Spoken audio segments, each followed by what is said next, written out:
सवाल मेरा ये कि जब महिलाओं के अपराध पर सवाल पूछा जाता है तो इतनी नाराजगी क्यों नहीं होती, इतना बड़ा मुद्दा क्यों नहीं बनता है वो? क्या आम महिला जो है महाराष्ट्र में जो रह रही है उसके खिलाफ अगर अपराध हो रहा है वो इतना हीनियस क्राइम क्यों नहीं कंसिडर होता है? जी सियासत के लिए, क्राइम के लिए दर्ज तो हो ही रही होंगी धाराएं, वो उतना बड़ा मुद्दा क्यों नहीं बनता? क्या चुनाव के दौरान एक कैंडिडेट के खिलाफ जिस तरह के शब्दों का इस्तेमाल हुआ ये इसे और पॉलिटिकल मुद्दा बनाता है क्या? जी नहीं, आज राजनीतिक समीकरणों को लेकर के और राजनीतिक मुद्दों को लेकर के वर्तमान महाराष्ट्र में चल रहे विधानसभा चुनाव को लेकर के ये साइना एजेंसी का विषय नहीं है। सच यह है चीज के लिए कि उनके मुख से निकला वो जो शब्द है सर्वविदित हो गया। अभी देश ने सुना, आपने सुना, जिसके ऊपर आज डिबेट करने की स्थिति बनी है, बात वहां तक खत्म हो जाती। आज अरविंद सावंत जी जो इस मुद्दे को लेकर के अपनी बात माफीनामा मांग ले, खत्म हो गई बात। लेकिन नया बखेड़ा खड़ा करने का काम संजय राउत जी ने कर दिए। तो इस स्थिति में माननीय उद्धव ठाकरे साहब को आकर के एक शब्द कह देना चाहिए कि ठीक है, मेरे अगर लोगों ने कहा है, मुझे इस बात का लेकर मैं आहत हूं, किसी एक नारी जात का अपमान हुआ है। नारी जात का अपमान किसी भी अवस्थाओं में, ना राजनीतिक पटल पे, ना आम दिनों में या किसी दिनचर्या में बर्दाश्त नहीं होगा। बस इतनी बात थी। इसके ऊपर किशोर जी को, मोहम्मद जी को, आकाश चाचा का संबंध जोड़ने की क्या जरूरत है? मैं मोहम्मद भाई से पूछना चाहता हूं कि जो अभी हमारे मित्र जी ने राजनीतिक विश्लेषक आपके सामने कहा, क्या किसी रिश्ते से जोड़ा आपको? मैंने अभी जो इरफान की बात की, मैंने इरफान खान की मैंने बात मैं सभी से गुजारिश कर रहा हूं, आपस में डिबेट करने की जरूरत भी नहीं। आपका क्या संबंध था, क्यों समर्थन कर रहे थे? फरहान भाई ठीक है, फरहान भाई फिर से मैं सबसे गुजारिश कर रहा हूं, आपस में डिबेट मत करिए। नहीं फरहान भाई ठीक है, फिर से आप वहीं जा रहे हैं। नहीं, इसीलिए मैं कह रहा हूं बारी बारी से बोलिए, इसीलिए मैं कह रहा हूं आपस में चर्चा की जरूरत नहीं। नहीं मैं तो बिल्कुल भी नहीं, मुझे पता आप क्या बोल रहे हैं। नहीं ठीक है, गुलाब जी बात पूरी करिए जल्दी से। गुलाब जी बात पूरी करिए। नहीं फरहान जी, मोहम्मद जी मैं आपसे एक बात पूछना चाहता हूं। नहीं उनसे मत पूछिए, मेरे सवाल का जवाब दीजिए। नहीं बिल्कुल भी आपस में डिबेट मत करिए, आपस में डिबेट मत करिए, आपस में डिबेट मत करिए। नहीं बिल्कुल भी नहीं। फरहान भाई प्लीज वेट करिए, फरहान भाई प्लीज वेट करिए। फरहान भाई नहीं, गुलाब जी बोलिए, जल्दी बोलिए। गुलाब फिर से मैथुर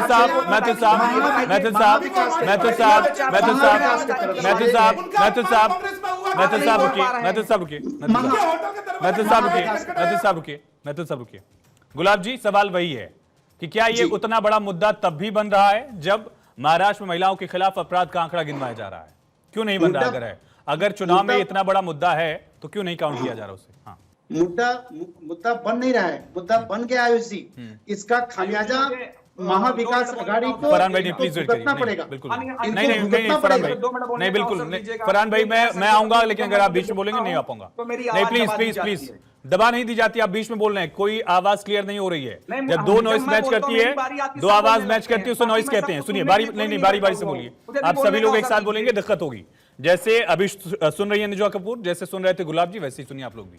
सबसे मेरी गुजारिश यही है, और आपस में डिबेट मत करिए, पार्टी वाइज डिबेट क्या करिए। किसी की मेड़ अगर किसी ने काटी है तो घर पे लड़िएगा, यहां मत लड़िए। बोलिए जी। हाँ जी अभी जी, मैं बड़े शालीनता से कहना चाहूंगा, जितने डिबेट पे बैठे हुए हमारे बानर लोग, आग्रह पूर्वक करना चाहूंगा कि अगर विपक्ष को इतनी मिर्ची लग रही है तो इस पे आज बताएं कि साइना के प्रति आपकी उदारता और एक नारी के प्रति आपके अंदर भाव है कि नहीं, या जो भी विपक्ष के द्वारा विशेष करके अरविंद सावंत के द्वारा जो अभद्र टिप्पणी गई गई, क्या उसका ये मापदंड किस भाव मापते हैं? ये राजनीतिक परिवेश में कि वाकई में किसी नारी के साथ एक अभद्र टिप्पणी की गई वो अपमानजनक है? ठीक है, बस ठीक है, मेरे पास वक्त कम है। अनुजा जी सवाल नहीं वेट करिए पहले। अनुजा जी सवाल मेरा वही है, देश महिला आरक्षण की बात कर रहा था, उसको लेकर कानून बनने वाला है, संसद से पास हो चुका है, वो लागू भी हो जाएगा 2028-29 तक जब भी हो। लेकिन एक तरफ ये विचारधारा है, एक महिला नेत्री होने के नाते क्या चैलेंजेस हैं और पुरुषों की सोच कैसे बदले, जो नेता हैं उनकी। सिर्फ बीजेपी प्रवक्ता के नाते मत कहिएगा, एक महिला नेत्री आप, उस वजह से भी मेरा सवाल है आपसे। अनुजा जी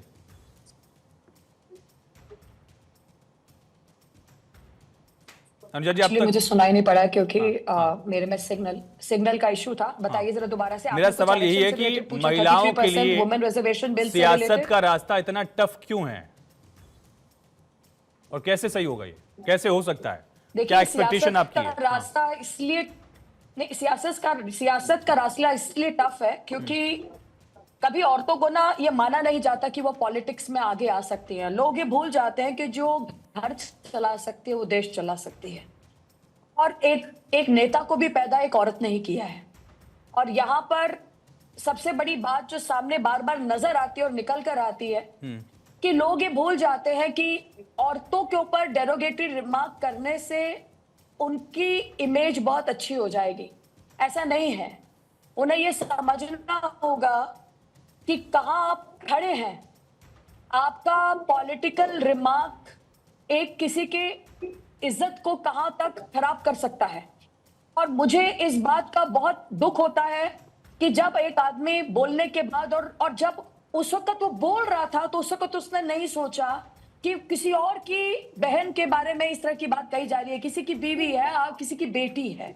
आपने अपने पॉलिटिकल एजेंडा के लिए एक चीप लाइमलाइट लेने के लिए आपने अपने आप को वहां खड़ा किया और वहां पर आज आप कुछ देर बाद आप कह देंगे कि हाँ जी हम मुझसे गलती हो गई, हमें माफ कर दीजिए। पर क्या उससे वो एरिया खत्म हो जाएगा? क्या उसका दर्द खत्म हो जाएगा? और वो दर्द खत्म नहीं होता। इसीलिए अब हम वुमेन रिजर्वेशन बिल से औरतों के लिए मोदी जी ने कहा है कि जब ये दर्द है जो सिर्फ एक छोटे लेवल पर रहकर रह गया, उसे बाहर पार्लियामेंट के ऊपर आकर बोलने से लोगों के अंदर ये समझ में आएगा। जैसे आपने देखा कंगना रनौत के बारे में बोला गया, हेमा मालिनी के बारे में बोला गया, सीता सोरेन के बारे में बोला गया। और ये कितनी दुख की बात है कि ये लोग बोलकर हल्के में और कह देते हैं, राउत जी भी दोबारा कह देते हैं। मतलब एक गलती कर रहा है उनकी पार्टी का और दूसरा उस पे सवा शेर और सोने पे सुहागा कि वो दूसरी गलती कर रहा है। पैनल पे जो बैठे हैं वो खुद कह रहे हैं आई एम सॉरी, और उनका ही आदमी, उनका ही राउत जी, वो जो लीडर है इनकी, तो चलो स्पोक्स पर्सन है, वो तो वहां पर बोल रहे हैं दोबारा से। अरे है बाहर की तो बाहर की। अरे आप लोगों में इतनी क्षमता होनी चाहिए, जब आपके स्टैंड क्या है पार्टी का, आप उस डेरोगेटरी रिमार्क के साथ हैं, आप उस डेरोगेटरी रिमार्क के साथ नहीं है, आप उसे कंडेम कर रहे हैं, आप उसे कंडेम नहीं कर रहे हैं, आप एक तरफ खड़े हुई है। क्योंकि पता चलता फरहान है साहब, कि इंडिया अनुजा जी वक्त थोड़ा सा कम है, मैं माफी चाहूंगा आपसे। कहीं ना कहीं बहुत ज्यादा जरूरी है इस बात को समझना। फरहान साहब, लड़की हूं लड़ सकती हूं का नारा जो है वो क्या सिर्फ कार्यकर्ताओं के लिए, पार्टी के सबके लिए क्यों ना हो? नहीं, हाँ देखिए जो नारा है जो हमारी आदरणीय नेता माननीय प्रियंका जी ने दिया है, वो नारा लड़कियों को, बहन बेटियों को मजबूत करने के लिए दिया हुआ है। अब मैं ये पूछना चाहता हूं भारतीय जनता पार्टी और उनके तमाम सहयोगी दल से, जब 6 साल की बच्ची के साथ बलात्कार होता है, जब 8 साल की बच्ची के साथ बलात्कार होता है, जब 12 साल की बच्ची के साथ बलात्कार होता है, तब तो आप बैठ करके न्यूज चैनल पर अपनी पार्टी के और अपने पार्टी के नेताओं को डिफेंड करते हैं। तब आपको उस बच्ची का दर्द नहीं दिखाई देता, तब वो महिला नहीं दिखाई देती, तब वो बेटी नहीं दिखाई देती, तब वो दुर्गा नहीं दिखाई देती है, तब आपको मोदी जी दिखाई देते हैं, पार्टी दिखाई देती है, तब आपको एक बार रुकिए दिखाई देता है और आपका अपना हित एक बार बोल लीजिए नथन साहब, इसके अलावा कुछ नहीं दिखाई देता। एक बार उनको बोल लीजिए, उनको बोलने दीजिए। आप आसाराम के मामले में चुप क्यों थे? आप नित्यानंद के मामले में चुप क्यों थे? ठीक है नथन साहब, किशोर तिवारी जी, किशोर तिवारी जी, ठीक है वक्त खत्म हो रहा है। नथन साहब, किशोर तिवारी जी, किशोर तिवारी जी, आखिरी सवाल जो आपसे मेरा है, किशोर तिवारी जी, क्या ये माना जाए कि किशोर तिवारी जैसी सोच उद्धव ठाकरे की पार्टी के बाकी नेताओं की भी क्यों नहीं हो सकती है महिलाओं के प्रति? बिना गलती के आपने माफी मांग ली और कुछ लोग गलती को भी डिफेंड क्यों कर रहे हैं, वही सवाल है। किशोर जी देखो, गुलाबचंद दुबे जी ने कहा तो मैं उद्धव जी को वो बात उनकी बता दूंगा।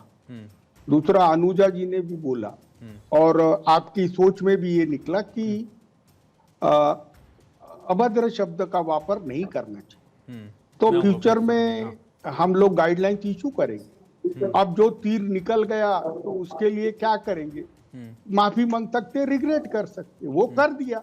उसके बाद भी ठीक है, मेरे पास वक्त थोड़ा सा कम है, इसलिए वहां पर जमानत साहब एग्जांपल भी तो सेट करिए वाली है या नहीं है। हाँ कहीं के किसको भी कहीं खड़ा कर देते, क्या लेना देना? माननीय प्रधानमंत्री जी ने सेट कहाँ भी चले किया। जाते 60 साल तक इस देश के बीजेपी अंदर के हमारी पास करोड़ों माताओं बहनों उम्मीदवार नहीं है। को खुले में शौच करने की परेशानी थी, उससे उन्हें बीमारियां होती थी, उनको अपराध के संग दो चार होना पड़ता था।